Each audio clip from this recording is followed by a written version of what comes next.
volume.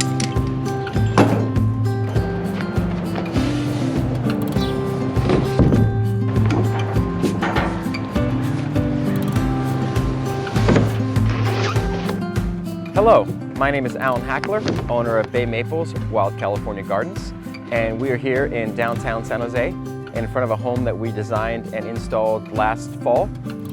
So during the design process, we had some very fun and receptive clients to work with, and they were open to any possibilities and ideas of how they could save water and create a beautiful garden. And during our initial walkthrough, we were just kind of walking around the property, brainstorming ideas, and we came around this corner and they had this very unused, kind of weedy patch that was kind of rocky. And my first thought was, wow, that would be a really fantastic spot to hide some rain tanks. We snuck these 6 420-gallon Bushman rain tanks and even got so lucky to find a matching green color that really blends in lovely with the exterior paint of the house. So the way this system works is we incorporated the existing gutter and downspout system of the house and simply redirected it, so now the gutter flows into the top of these tanks, where it can be captured and held until the dry season. The way they all work together in conjunction is by simply having a pipe at the bottom called daisy chaining, and simply connects each tank. So as the gutter comes down into the top of the tank, all the tanks basically fill at the same rate, basically acting as one large tank working together. So you may wonder what happens with the water once the tanks are full and it's still raining. The water simply comes out this overflow on the far end of the tanks, and once the tanks have exceeded their maximum capacity, the water simply gravity flows out of this 3-inch pipe and flows into the swale in the front yard.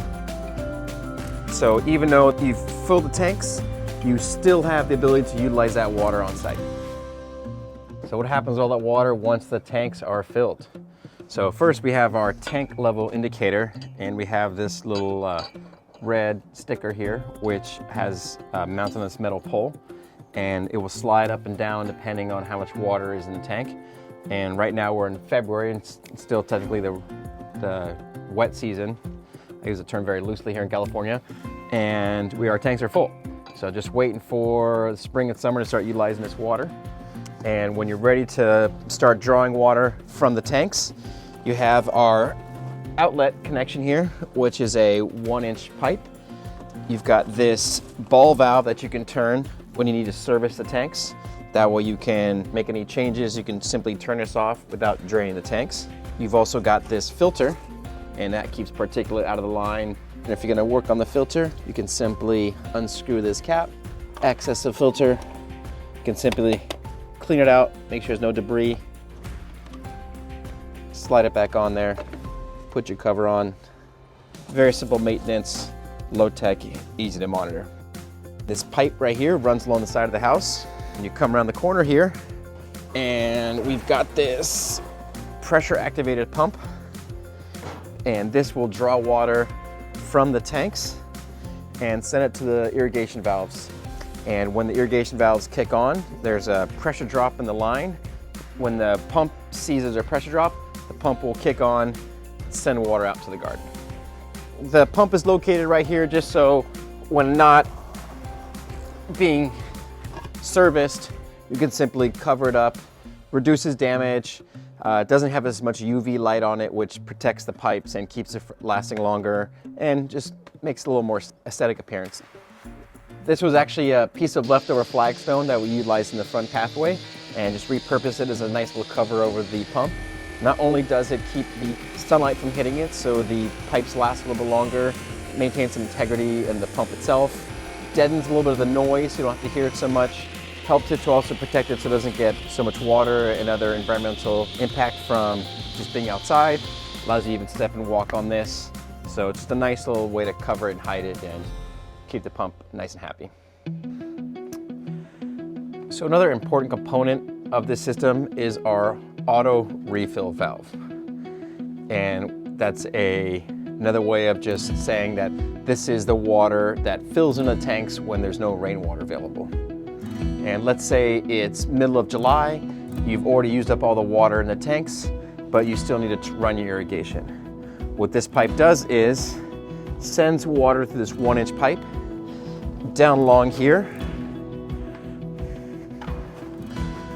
through this lower pipe right here, and then it enters the side of the tank. And what this does is it provides a little bit of additional water in the late summer months when you've already consumed all the water in the tank, but you still need to send some water via the pump into the garden. This is our potable makeup water. And ideally, we would only use this in kind of emergency situations when we don't have adequate rainwater. That is basically our backup water supply, which allows it to function on its own without the homeowner having to switch between rainwater and potable water sources. So it is basically hands-free, hands-off, keeping your water and your plants happy year-round. So when the makeup water kicks on, you only want to fill up just enough to satisfy that irrigation cycle, because you want to leave room in the tank for rain when it happens and have that space available to store it for storage. So what we've done is installed this isolation valve, which allows the makeup water to just fill this first tank without having to fill all the other tanks, just so you can keep the tanks open for rain. So where does that water go when it leaves the pump? It feeds these 4 irrigation valves, which are your standard irrigation valves that you'll see in almost any garden. And the way it works is when the valve kicks on to do a typical irrigation cycle, the pump will see that the pressure has dropped from the pipe being open, and a pump will kick on and send water to these valves, irrigating the plants. When the irrigation controller wants to do an irrigation cycle, which I'm going to mimic here manually,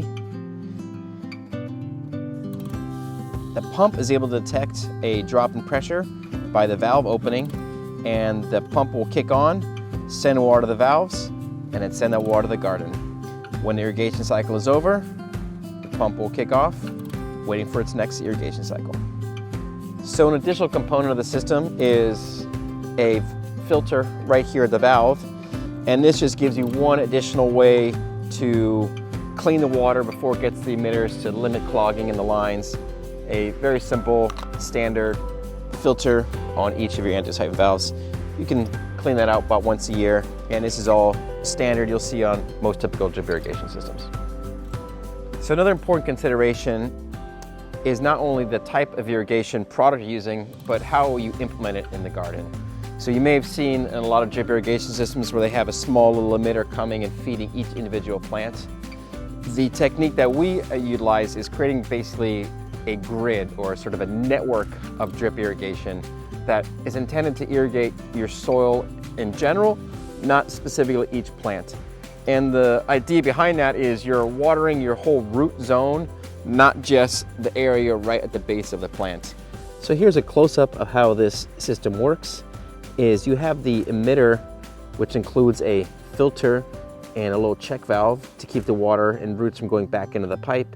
And there's just this very small opening right here where the water can slowly percolate out of the pipe. This is a 0.4 per hour emitter, intended to be highly efficient. And this basically creates a happy soil biology, keeping the ground as saturated as possible without utilizing too much water, and is just a more holistic way of utilizing the water in the garden.